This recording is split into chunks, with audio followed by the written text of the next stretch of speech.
luwih becik paten ana timbang perpisahan lan tiakang sulistya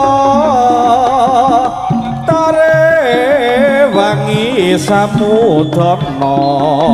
marang kula warga garwa lan putra lewat kinjang ngalismu kaduga engendang rasane atiku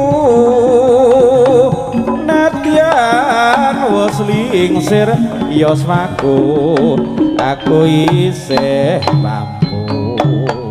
ngladeni solamu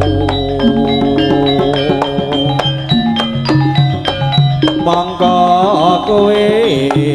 bocah gunung nadyan bocah gunung kaduga anjimpo jiwa ragaku kok urung kehormatan mamprung rupa ngarepin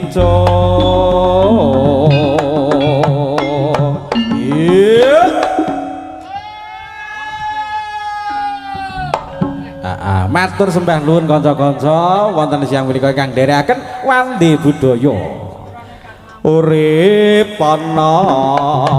kutha gedhe kowe tak tukokne omasa mobile kowe apa wae nadyan sasidaman mesti kasabadan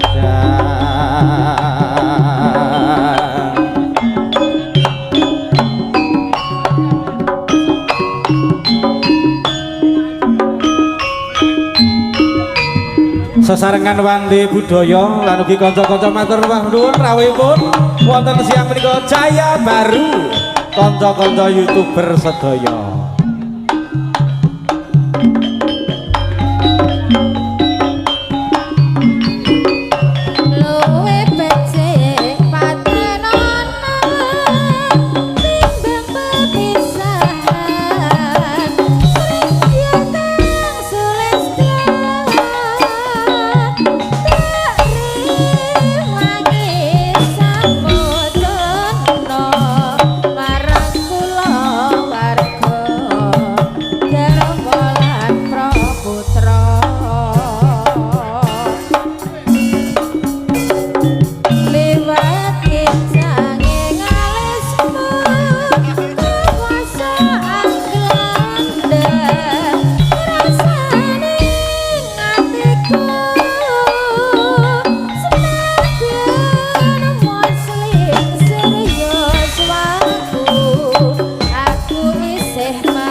urip ana kutha